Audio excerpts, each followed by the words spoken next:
고대 그리스의 철학자 엠페도클레스는 만물의 기본 요소이며 모든 물질은 물, 공기, 불, 흙, 네 가지 원소로 이루어져 있다고 주장했습니다.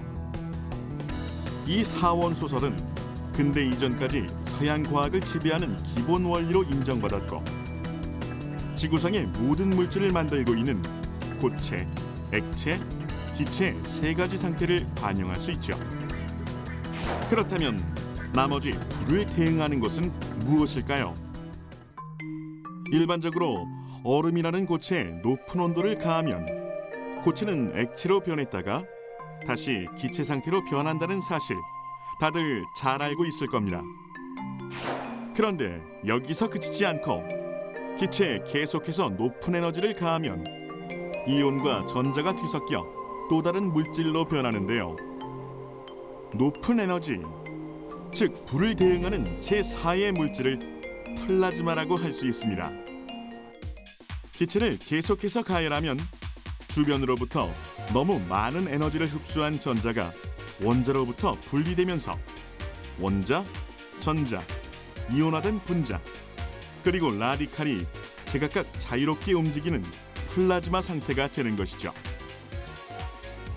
플라즈마는 천의 얼굴을 가지고 있습니다. 첫 번째는 높은 전기 전도도. 양이온과 전자가 분리되어 있기 때문에 전류가 쉽게 흐르며 초고온의 플라즈마의 경우는 전기 전도도가 무한대에 가깝다고 하고요. 두 번째는 플라즈마 상태의 입자들이 전기장과 자기장에 민감하게 반응한다는 건데요. 이 과정에서 자연의 신비롭고 아름다운 빛의 현상이 발생하기도 한답니다. 그건 잠시 후에 확인해 보고요. 플라즈마에 대해 좀 더 알아보죠. 첫 번째는 자연 현상에서 볼 수 있는 우주 플라즈마. 우주에서는 거의 모든 물질, 즉 암흑 같은 빈 공간이 사실은 텅 비어 있는 것이 아니라 99% 이상 플라즈마로 이루어져 있다는 건데요. 수억 년간 꺼지지 않는 태양 에너지의 원리도 수소의 원자핵이 충돌하는 과정에서 핵이 융합하여 긴 세월 동안 빛과 열을 방출하는 것이죠. 자연의 신비로움을 선사하는 빛의 향연. 그 주인공은 바로 오로라입니다. 플라즈마 상태의 입자들이 지구의 자기장에 이끌려 대기 속으로 빨려 들어가면서 공기의 입자와 충돌해 빛을 내는 건데요. 이 역시 태양의 플라즈마 덕분에 나타나는 현상이죠. 지구 곳곳에서 초당 100회 정도 일어나고 있는 번개도 대기 중에서 발생하는 방전 현상의 일종으로서 습기를 머금고 있던 구름이 상승 기류를 만나 분리되어 전자들이 만들어지고 이때 실처럼 가느다란 형태, 즉 번개가 발생하는 것이라고 합니다. 자연의 플라즈마가 아닌 사람이 인공적으로 만드는 플라즈마도 있습니다.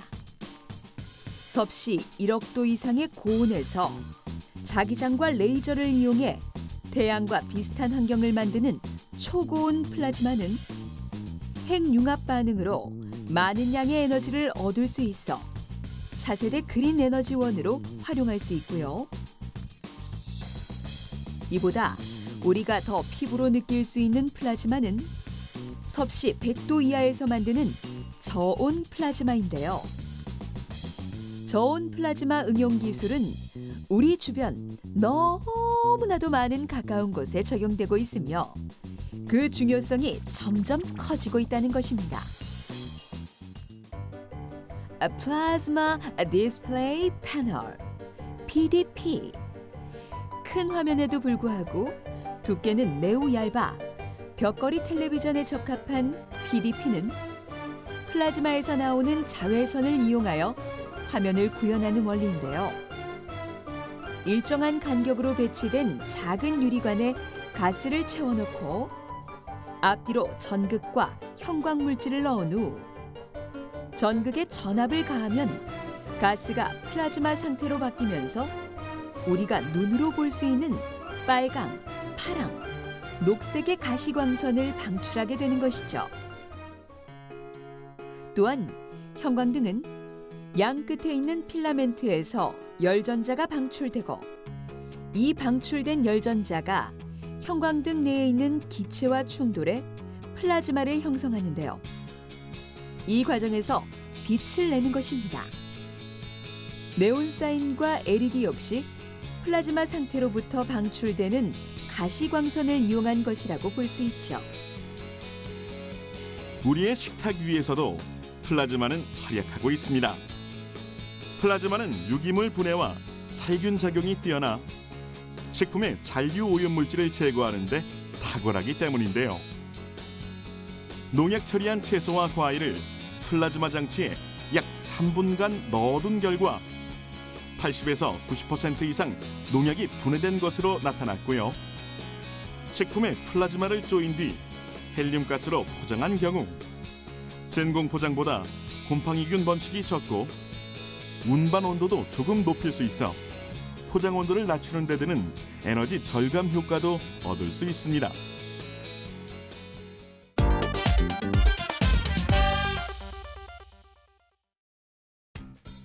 플라즈마는 지구의 골칫거리인 각종 환경 문제를 해결하는 데에도 큰 역할을 하고 있습니다.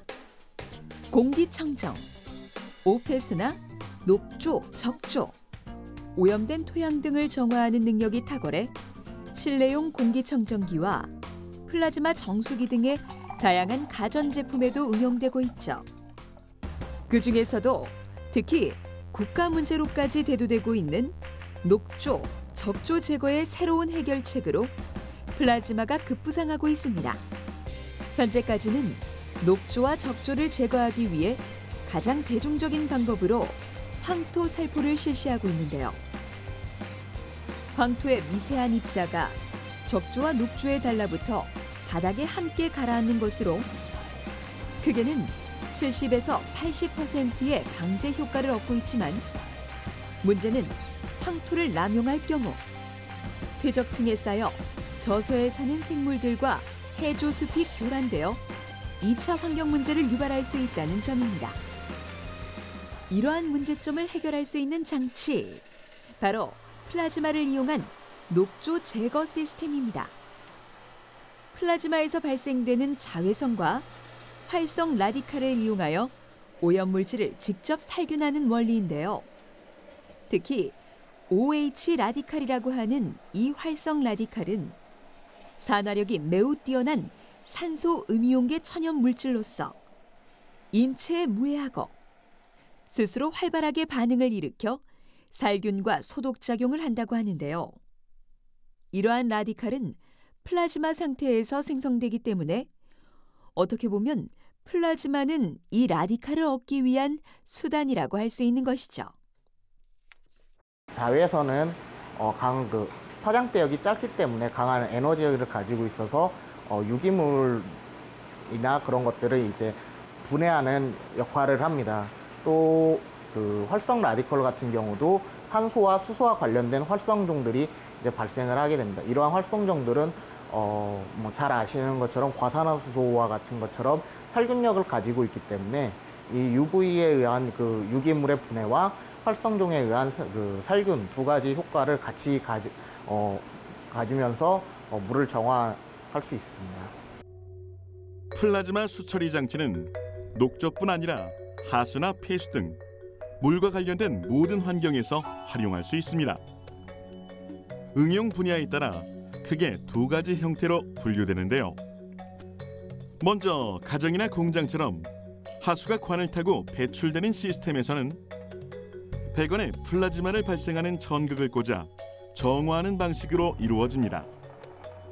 관을 흐르는 물이 자연스럽게 플라즈마의 영향을 받아 살균되는 것이죠. 그런데 한 가지 의문점이 생기지 않나요? 앞서 플라즈마의 발생 원리에서는 기본적으로 기체를 가열해야 플라즈마가 발생한다고 했는데 이 장치에서는 기체가 아닌 물속, 즉 액체 상태에서 곧바로 플라즈마가 발생한다는 겁니다. 기체의 단계를 건너뛰어도 플라즈마가 만들어질 수 있는 걸까요? 저희가 이제 가지고 있는 기술은 이 물 안에서 이제 기체를 주입하지 않고도 플라즈마를 발생시킬 수 있는 이 이제 모세관 전극이 핵심 기술입니다. 액체 안에 전압을 흘리게 되면은 저희가 만든 전극 구조 안에서 그 액체가 순간적으로 가열이 돼서 수증기 상태인 기체 상태로 전환이 됩니다. 기체 상태를 뛰어넘고 넘어가는 거죠. 하지만 비순환 플라즈마 수처리 장치는 치명적인 한계가 있습니다. 배관의 크기와 배관에 꽂을 수 있는 전극의 개수가 한정돼 있기 때문에 많은 양의 물을 처리하기에는 부적합하다는 것. 그러니까 강이나 호수, 바다와 같이 무한정의 물을 대응하는 데는 한계가 따르는 것이죠. 그래서 이러한 환경에 맞춰 업그레이드한 형태가 바로 순환형 플라즈마 장치입니다. 비순환형 장치와 가장 큰 차이점은 플라즈마를 분사하는 전극이 라인 형태로 여러 개 설치돼 있다는 점. 그리고 장치 자체를 이동해 강물을 펌프로 유입시켜 계속해서 순환시키기 때문에 대용량의 물을 처리할 수 있다는 점입니다. 바로 녹조와 적조를 제거하는 데 적합한 시스템이죠. 플라즈마에 의해 발생된 활성 라디칼로 녹조와 적조 발생균을 살균한 후 물을 다시 강으로 내보내면 사멸한 녹조가 물 바닥으로 가라앉아 시간의 경과에 따라 자연적으로 분해가 되고요. 라디칼이 작용한 물은 2일에서 3일 정도 살균 효과가 지속된다고 합니다. 염색약 용해액을 섞은 물이 15분 만에 정화되는 과정을 볼까요? 오, 물 색깔이 눈에 띄게 맑아지는 것이 보이시죠? 이러한 순환형 수처리 장치로 실제 녹조 섞인 물을 정화했을 때의 효과는 남세균에 의해 생성되는 독소 중 하나인 마이크로시스틴을 5분간 처리한 결과 99% 이상의 살균력이 확인되었다고 합니다. 경제적이고 친환경적이고 다양한 환경에 응용할 수 있는 플라즈마 수처리 장치. 환경을 정화하는 녹색 기술로서의 활약을 기대해 봅니다.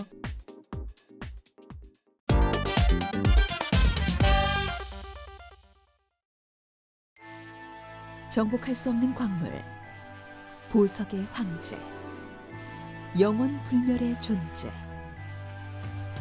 우리가 표현할 수 있는 최고의 수식어를 모두 가지고 있는 다이아몬드입니다. 다이아몬드라는 이름 자체도 그리스어로 정복할 수 없다라는 뜻을 함의하고 있죠. 다이아몬드는 다른 돌에는 없는 몇 가지 특성이 있습니다. 한 가지 원소인 탄소로만 구성된 유일한 보석 광물이며 지구의 구성 물질 중 가장 단단하다는 것이죠. 그런데 여기 천연의 다이아몬드보다 더 단단한 초고경도 다이아몬드가 있습니다. 이 물질은 군사용 폐탄약을 고온과 고열에 펑 터뜨리는 즉 폭발법을 통해 만들어지는데요. 사이즈는 약 5에서 10나노미터로 매우 작지만 경도와 내구성, 높은 열 전도도 등 다이아몬드의 특성을 그대로 지니는 동시에 절연성까지 추가적으로 가지고 있죠. 나노 다이아몬드의 이러한 특성 덕분에 물체의 표면 강도를 높이는 코팅제나 연마제, 윤활유, 화장품까지 다양한 산업 분야에서 활발히 활용되고 있는데요. 바로 이 시커먼 가루가 폭발법으로 만들어진 나노 다이아몬드와 그 불순물입니다.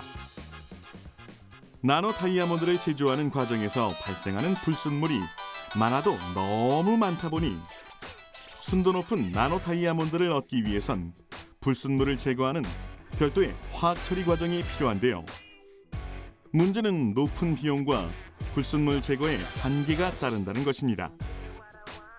시커먼 가루에서 한층 밝아진 이 회색 가루가 바로 화학 처리로 불순물을 제거한 상태이며 고순도로 갈수록 색은 더 밝아지고 다른 소재와의 반응도도 높아진다고 하는군요. 그렇다면 이 불순물 제거에서 플라즈마의 역할은 바로 순도를 제어한다는 건데요. 폭발법으로 만든 시커먼 나노 다이아몬드를 합성한 기판에 플라즈마를 쬐어보겠습니다. 이건 이제 산소 플라즈마를 이용하는데요. 산소 플라즈마를 발생시키면 그 안에 반응성이 높은 활성산소가 나타나는데 그 활성산소가 다이아몬드를 제외한 비다이아몬드를 선택적으로 제거하게 됩니다. 마이크로 플라즈마 젯을 이용하여 패턴을 그리면 결정성을 가지고 있는 나노 다이아몬드를 제외한 비결정성의 탄소 화합물과 같은 물질들이 제거되는데요. 기존의 화학 처리에서 사용하던 염산, 질산, 황산 같은 재료 비용 절감과 폐기물 처리의 문제는 물론 소요 시간도 단축할 수 있다고 합니다. 마이크로 플라즈마 제트를 이용해서 패터닝을 하면 저 NFRI라는 하얀색 그림으로 지금 고순도 나노 다이아몬드가 형성된 거를 확인할 수 있습니다. 화학적 처리와 플라즈마를 이용해 불순물을 제거한 나노 다이아몬드. 국내 다이아몬드 정제 기술력이 세계 핵심 경쟁력으로 부상하는 날을 기대해봐도 좋겠죠? 천의 얼굴 플라즈마. 이번엔 용사 코팅용 재료 분말에서의 활약상을 확인해 보겠습니다. 용사 코팅이란 분말 상태의 재료를 전자기기, 자동차 등의 장비와 부품에 분사하여 코팅하는 기술로 제품의 내열과 내구성 등을 향상시키는 작용을 하는데요. 그런데 분말이 5에서 25 마이크로 정도로 미세할 경우 유동성이 떨어지면서 분말끼리 엉겨붙고 뭉치게 되어 제품에 분사했을 때 내구성을 떨어뜨리는 상황이 발생합니다. 이러한 분말에 플라즈마를 처리하면 높은 열과 풍부한 라디칼이 용사 분말의 유동성을 향상시켜 분말이 표면에 뭉치지 않고 균일하게 안착할 수 있는 것이죠. 광선검처럼 빛나는 플라즈마 빛이 보이시죠? 플라즈마의 파워가 높을수록 라디칼이 많이 생성되어 짧은 시간에 대량의 용사 분말을 처리할 수 있고요. 이렇게 플라즈마를 쬐는 용사 분말은 표면상에 균일한 코팅층을 이룬다고 합니다.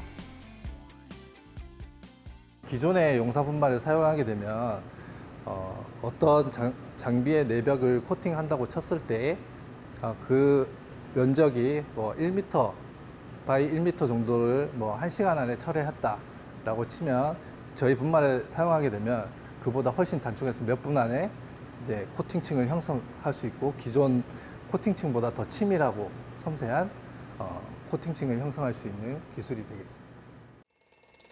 용사 분말은 금속, 세라믹, 합금 등 여러 가지 재료가 있지만 이번 연구에서는 알루미나와 지르코니아와 같은 세라믹 계열을 대상으로 코팅 상태를 관찰 중인데요.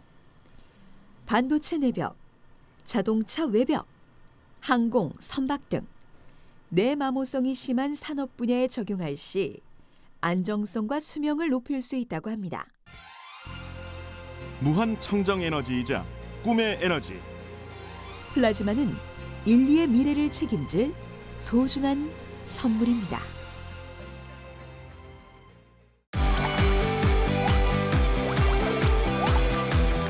톡 쏘는 과학. 사이다. 3번 레인 톡톡씨 준비하시고 꼭 1등을 하고 말 거야. 3번 레인의 톡톡씨 지금 넘어진 건가요? 아, 그런데 바로 일어섰네요. 오랜 연습으로 인한 부상인가요? 아니면 긴장한 탓에 한 실수인가요? 쓰러져도 다시 일어나며 7.8기의 신화를 써내려가는 톡톡씨. 자랑스럽고 또 자랑스럽습니다. 아 7.8기를 무슨 신발끈이 풀려서 밟고 넘어진 거라고요. 아니 도대체 이 신발끈은 왜 자꾸 풀리는 거야? 신발끈이 풀린 경험 다들 한 번쯤은 있으시죠? 신발끈은 왜 풀리는 걸까요? 꽉 안 매서 그런 거. 묶는 사람이 잘 못 묶어서 그런 거 같아요. 뒤에 신호 있는 애가 덜 묶어져가지고 아까 덜 묶어졌거든요. 아까 묶어졌는데. 여자친구가 덜 묶어줬구나. 네, 그래서 풀리는 것 같아요. 세게 묶어도 걷다 보면 헐거워져서 풀리는 것 같아요. 그 끈 끝에 부분이 너무 좀 이렇게 줄이 길거나 하면 좀 잘 풀리는 것 같아요. 너무 짧아도 또 풀리는 것 같고. 지인이도 힘들겠죠. 자기도 힘들어갖고 네. 좀 쉴래 이러면서 피우고 그래서 내가 다시 묶어주고 힘내라고. 아이고 톡톡씨 신발끈 때문에 꼴찌했네. 혹시 꽉 안 묶어서 풀린 거 아니에요? 온 힘을 다해 꽉 묶었다고요. 혹시 왼쪽 신발끈이 풀리면 내가 다른 사람을, 오른쪽 신발끈이 풀리면 다른 사람이 나를 생각하는 거라고 하잖아요. 저는 오른쪽 신발끈이 풀렸으니까. 톡톡씨 무슨 그런 말도 안 되는 생각을 해요? 신발끈이 풀리는 건 보이지 않는 힘 때문이라고요. 두 가지 매듭으로 신발끈을 묶고 이제 열심히 걸어볼 텐데요. 더운 날씨에도 신발끈이 풀리는 이유를 밝히기 위해 열일하는 톡톡씨. 한 바퀴, 두 바퀴 뛰고 또 뛰다 보니 어느새 풀려있는 신발끈을 확인할 수 있습니다. 도대체 왜 신발끈은 풀리는 걸까요? 네, 신발끈은 매듭 종류 강도에 상관없이 시간이 지나면 저절로 풀리게 되어 있습니다. 그 이유는 발을 내디딜 때 땅에서 받는 힘과 다리를 앞뒤로 움직여 걸을 때 발생하는 힘 때문인데요. 발을 땅에 딛는 순간 중력의 7배나 달하는 매우 큰 힘이 작용하게 되어 매듭이 느슨해지게 되고요. 걷거나 뛰면서 다리를 앞뒤로 흔들면 자신의 운동 상태를 유지하려는 관성력으로 인해 매듭 가장자리가 바깥으로 더 당겨지면서 신발끈의 매듭이 풀리게 되는 것입니다. 신발끈이 풀리는 이유. 미국 UC 버클리대 기계공학과 교수팀의 연구로 그 이유가 밝혀졌습니다. 우리가 걸음을 내디딜 때 중력의 무려 7배에 달하는 힘이 신발과 신발끈에 작용하게 되는데요. 이 힘이 우리가 걸을 때 신발끈에 반복적으로 가해지고 이 큰 힘을 버티지 못하는 신발끈의 매듭이 점점 느슨해지게 되는 거죠. 이때 느슨해진 매듭을 풀어헤치는 또 다른 숨겨진 힘, 바로 관성의 법칙입니다. 관성은 자신의 운동 상태를 지속하려는 성질을 말하는데요. 우리가 운동을 할 때 앞뒤로 발을 움직이면 신발끈 역시 함께 앞뒤로 움직이게 되죠. 그러나 정지관성으로 자신의 원래 위치를 지키려고 하는 신발 매듭의 가장자리가 관성의 힘으로 서서히 풀려 결국 신발끈이 풀리게 되는 겁니다. 그럼 영원히 풀리지 않는 신발끈은 없는 건가요? 영원히 풀리지 않는 신발끈은 없지만 오랫동안 풀리지 않게 하는 방법이 있지요. 바로 각도만 기억하면 된다고요.